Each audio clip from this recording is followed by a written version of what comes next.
You know what it is. Unique Mecca Audio, man.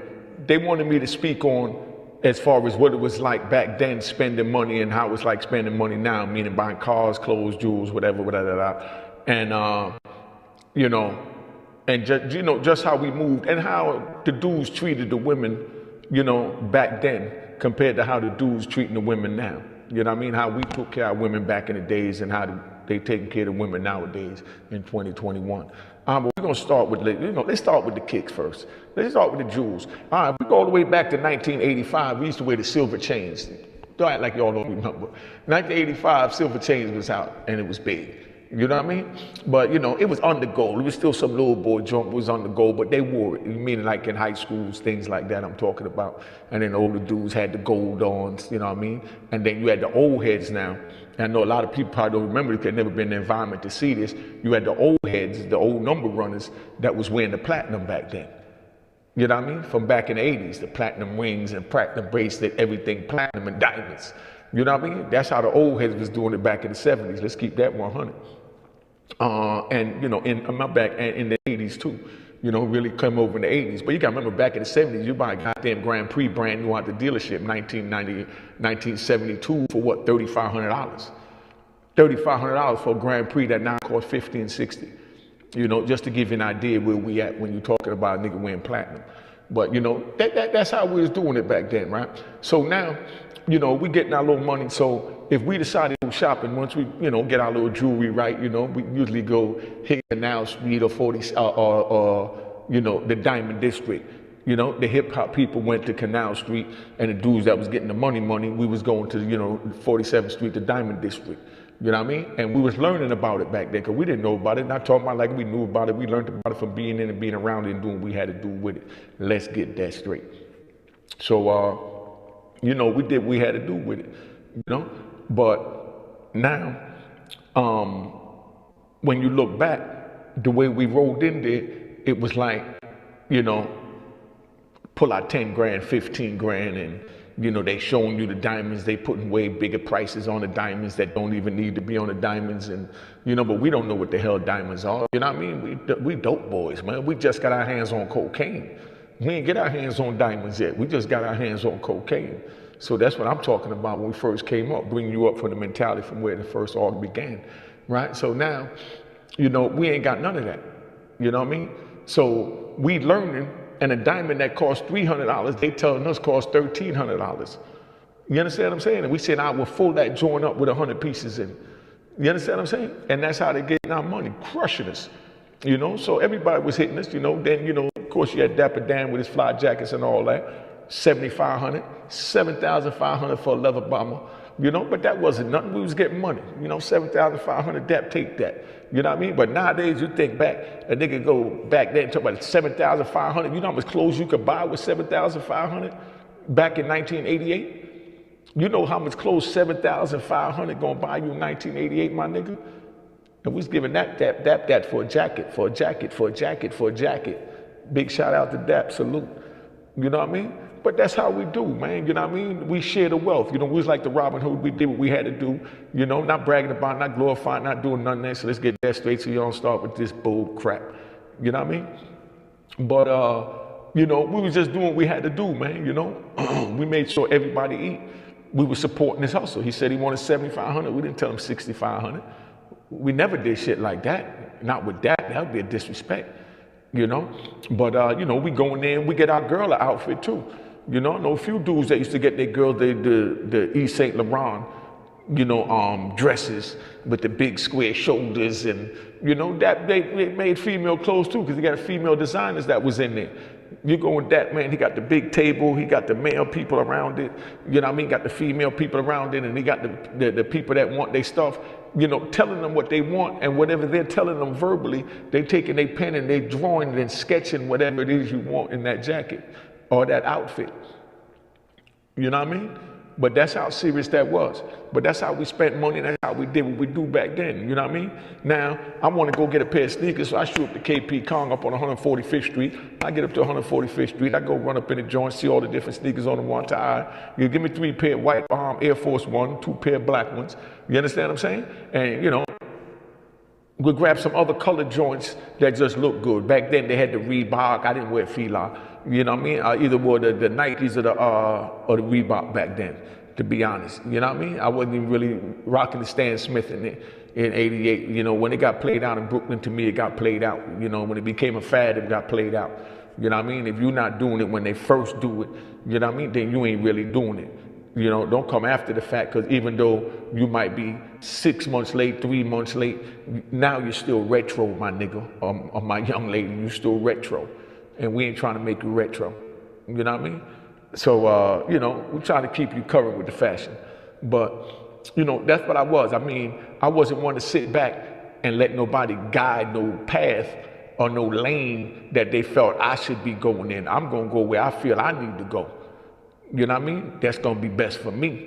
You know, can't nobody tell me go here, go there, do that. They could tell me what they think, and then it's up to me to process it and move forward if I want to incorporate that with where I'm already at in the direction that I'm already bulldozing to. You know what I mean? And that's how your mentality got to be when you go in any business. Even when you go into a relationship, you got to know what you want. You got to let her know what you want. You got to let him know what you want. You got to let him know how you want it. You know what I mean? And you got to do that by communicating. You know what I mean? But that don't mean being disrespectful, foul, nasty, whatever. That just means communicating. You know? So, I mean, it is what it is. But, you know, like I said, you take the money, man, and you'll do what you do. So, you know, now I'm walking back home, and while I'm walking home and shit, because I took the cab up there, but now I got the sneakers, I just feel like walking. Says I'm walking, dude coming up, he's selling some socks. You understand? Another nigga selling some t-shirts. You know what I mean? You buy it just to buy it. That's how you give the money back to the community to support the hustle. You know what I mean? That's how you give it back to the community to support the hustle. So whenever they see you, they run up on you what they got, and they know even if they ain't sell nothing all day, they know when they see you unique, they're gonna sell something. They know when they see you unique, they're gonna sell something. And you know, that's what it is, you know? But that's how we did it back then. We had Kool-Aid with the van, you know, big shout out Renee. Nikki.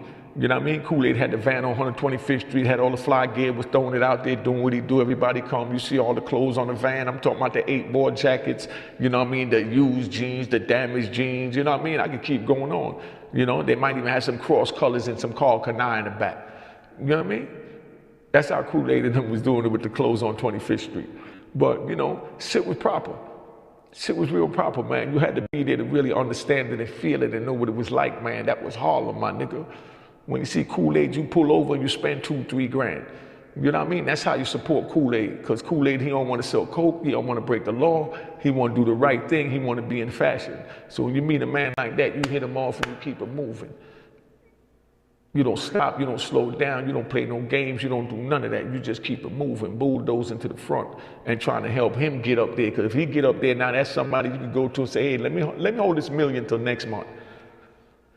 You don't want to be the only one at the top of the totem pole with that $1 million, my nigga. Right or wrong? You know? So let's keep it 100, you know? So that's where it's at. The sirens sound crazy, but you know, I know you can't hear it, but you know, it's New York. I wish I could mute it, you know? But, you know, it is what it is, man. But we just do what we do, and it's like, wherever you go and you see somebody, you know, selling something or doing some type of entrepreneurness, we supported that back then. I don't see that now. I see dudes with big, nice cars driving by, you know, the little people with the little stands and don't even get nothing. I'm talking about, I used to pull over at stands and just see certain things, hats or whatever, and say, yo, give me 4 of those, give me 2 of those, give me 5 of those. You know what I mean? Just to support the stand. I don't have to be walking to support the stand. I pull right up next to the joint. I don't get out my car, call him right over there, tell him what I want. He did too, and we do what we do. That's how Harlem, the Bronx, Brooklyn, that's how it was back then. Pull up on Fulton, nigga got his little stand out there in Fulton. You pull over with the Muslim oil. Yo, what's up? You got juke? Ooh, ooh. All right, let me get some juke and some Alpha Rose. All right, bang, bang, bang. He told to you, keep it going, you spend some money, and you just looked out for another man in the neighborhood that's trying to make it. You see what I'm saying? So, you know, it is what it is, man. That's how we do, you know? You know, we spent our little money, we did what we do, and then we want the cars. You know what we do. You know what I mean? I want a Mercedes-Benz because I got this new black and yellow Dapper Dan outfit, MCM. You know what I mean? Might go buy the yellow MPM, the yellow MPV with the black and bumblebee yellow seats, and then paint the MPV yellow so it can match the outfit. And that's exactly what I did. You know what I mean? That was the yellow MPV. You know what I mean? That was to match a Dapper Dan outfit. Dapper Dan outfit wasn't made to match my car. My car was made to match what I wore. And at that time, I was wearing a black and black letters with the gold leather suit from Dapper Dan with the MCM. So I had to get a whip to match that outfit, you know? But that's how you spend the money back then. You didn't even stop to count the money. You didn't do none of that. I mean, you didn't do none of that. All that stop and count money and all that. To me, no disrespect to any nigga that want to stop count money, he ain't got no money. Whatever money you threw in that closet, that's what's going to be there, my nigga. Whatever money you threw in that closet, that's what's going to be there. So you don't need to keep counting the money. You know? At all, you don't need to keep counting the money. You know? But that's what they do. They want to keep counting every little dollar. Nah, man, you bring in 100,000. When you go out and you come back, it's still going to be 100,000 as long as you ain't got no thieving female around you or no thieving nigga knowing where you're throwing at. You know? So all that counting, you go out, you get another 50 grand, you know, you throw that on the floor. And you say, all right, I got 150. You got another one and you throw it on the floor. And you count it like that. You know what I mean? But to stop to open it up and count these beds, we don't do that crap. You know what I mean? Come on, man. I'm just giving to you 100 how we move, man. Just so you understand. But, you know, that's how you was getting money back then. They give you a shoebox with some money, you mark it with a marker, and you put down Bebo. You understand what I'm saying? That ain't his name, but that's your code name for him in case the police even stop you and catch the box with you writing Bebo on it. Now they don't know who the hell Bebo is. You know what I mean? Because Bebo's nobody. It's a name you made up meaning Billy Bob. You know what I mean? All right. So now, this one-on-one how I survived back then. So we got it moving. So now you get that box, you mark it and show it down. If you come back and you do decide to use that box for something and you decide to count the contents what's in there, or you give it to somebody and you tell them that what's in there, and this is a reputable person, they tell you they were short, play these little games, or they say, now that box is short. If that box is short, automatically, I'm gonna tax you. You know what I mean? I'm not gonna deal with you again, so you ain't gonna be able to get no more of this fire-ass goddamn coke. You understand what I'm saying? Because you played yourself over trying to pinch $500. That was $29,500, my nigga.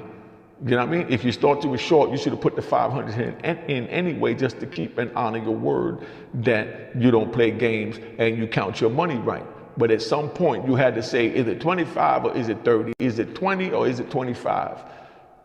That's when you either count it all over again, you understand what I'm saying? Or you just put whatever you thought it was as the highest number with it. And that's how we dealt with each other, so we knew. If I'm counting too much money and I don't feel like counting all the way back over, I gotta pay for that error of not counting. If I say, was that 22,500 or was that 22,000?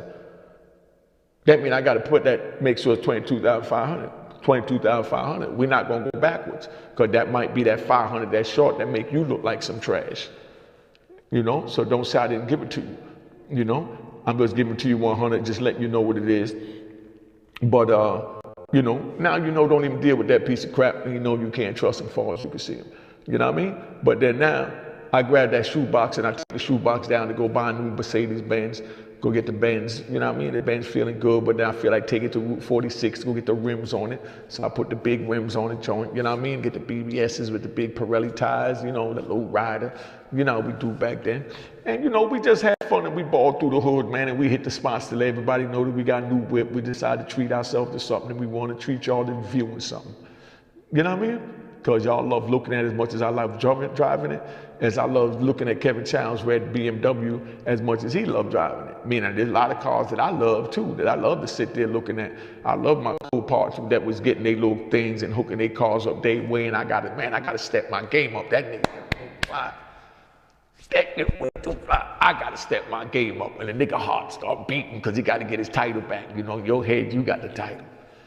You know what I mean? But when a nigga do something better than you, you don't say, nah, he's all right, but mine is better. Nah, you say, nah, that joint beat mine. Let me go beat that. You know what I mean? And that's how we did that. You know, we just kept it moving, man. But it ain't nothing. You know, it is what it is, man. It is what it is. But that's how we spent money. We had fun back in the day, but everything was competition. But, you know, we definitely made sure our women was all right. When we went and got our Dapper Dan outfits, we got them their Dapper Dan outfit. We made sure they had money to get where they got to go. We made sure they had fresh 5411s on their feet, different flavors, but mainly the black and white, but different flavors. So, you know, we used to get different flavors from like Virginia, DC, North Carolina, Winston-Salem, you know what I mean? Columbia, South Carolina. We go to these different spots and they got different color shoes that they don't have in New York, because New York was only focusing on black and white. So when you bring a girl back some shoes from out of town, man, there's some 5411s in purple or green or yellow, and you know what I mean? Oh man, you got her to them shoes wear out, my nigga. You got her to them shoes wear out. Those are the ones that DMX talked about in that joint. I think it's I'm Slipping. You know what I mean? Where he said 30-second Rich and them doing their thing.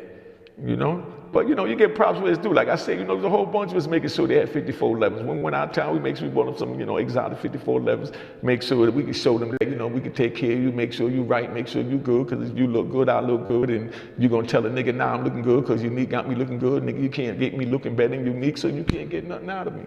You know what I mean? That's how they train. You understand what I'm saying? Because we training each other. You understand? But then, of course, you got the pillow talking girls. You got the pillow talking girls, that's all that, but then they want to lay down with different niggas, different nigga, different nigga, different nigga. And each nigga they laying down with, they tell them about the last nigga, last nigga, last nigga, last nigga. You know what I mean? Come on, dog. So you gotta watch out for them type of females too. Those are the pillow talkers. Sylvia Robinson made a song called Pillow Talk, but those are the pillow talkers. You know what I mean? They want to lay on the pillow. They want to talk about, oh, yeah, I was with Unique. He bought this new chain. That shit fire. Oh, yeah, he got this new BMW. He got the rims on it. He got this. You know what I mean? Oh, yeah, he picked me up over here on this street. Oh, he was down this alley, around this corner. And she only realized she's just giving him the information he want when the whole time he's sizing the nigga up. That's the pillow talker. So those are the ones you got to worry about. You know what I mean? The pillow talkers. So if you're gonna pick up a pillow talker, you pick her up where she live at, you take her way out where you feel you need to take her, you watch her with rearview mirrors, because you don't know who she might talk about before, blah, blah, blah, blah, blah. And then you go, you do what you do with her, you know what I mean? And then you take her ass straight back. You don't let the sun catch you out with a pillow talker. If the sun catch you out with a pillow talker, you lost, my nigga. If the sun catch you out with a pillow talker, you lost, my nigga. Don't say I didn't tell you that. If the sun catch your ass out with a pillow talker, my nigga, you lost. You understand what I'm saying? Because that night, she's going to be telling somebody whatever you did with her last night. You understand what I'm saying? But if you go bone her, take her home, it's done. Bone her, take her home, it's done. I hope you got that. That's what you do to pillow talk. Because the pillow talk will be detrimental. Don't even know she's detrimental. She's just talking. Don't know she's telling them everything. Where you're going to be at, what time you're going to be around the corner, why you're going to be driving a blue car, because your black car in the shop, because you had to change the rims, and then you had to stop off at your brother's house to grab the other car, because, you know what I mean, he had to do something, and then you come back, and, you know, but you'll be there at 8 o'clock. And sure enough, 8 o'clock, stick up man waiting right there for your dumb ass. All from you and this pillow talker. And then to shut her up, you throw her a little $5,000. It depends where her mentality is. She might only get $1,000. You understand what I'm saying? You know, it is what it is.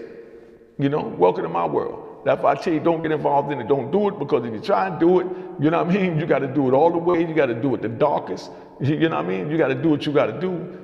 Not good. Not good, my nigga. You know? So, you know, it is what it is, man. That's where we was at. So.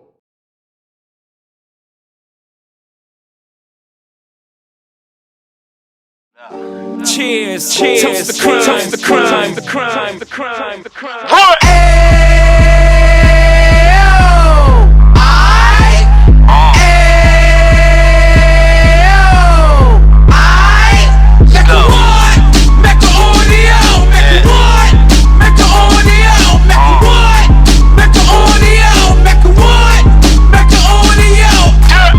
Fresh out the can of 26, he back on the strip, getting back in the mix. What he mentions again. gift. You stand up 10 toes down, and I suggest you pay attention to this. Take a little gully posse and put it in Harlem. He cut from the bottom, came up from the bottom. Drop the book, you should go and get it. The Instagram page and the YouTube, you could go and visit. Then you could consider yourself LinkedIn. Sit front row and get Jews from a kingpin. How he went through it, so you ain't gotta go do it. To not pay attention would be stupid. Talking about a man that probably put your grandfather on. Probably the reason that him and your grams got along. A man that generated millions on the block, did his time, never squilling to the cops, Mecca audio.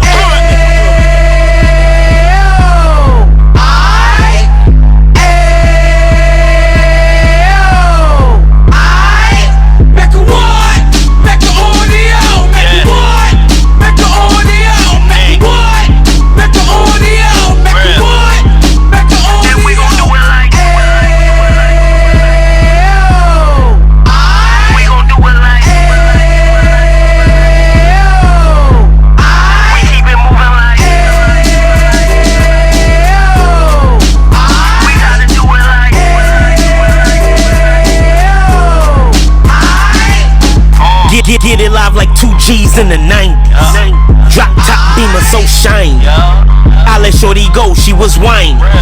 Treat her like my past, she behind me. Spend a couple bands on the dapper Dan. You be back again, getting green like a Packers fan. No cap, it's a roaring uptown. They be horn uptown, Dominican bust downs. Now we on the positive, you we got a lot to give. Now he trying to stop the kids from being inoperative. So take heed, homie, lend a ear. He started in uptown, he gon' finish dead. But now it ain't about selling drugs, buying cars. It's about buying property to make the community ours, so we can give back to the youth them. Cause they the truth them, and bless up to all the root men.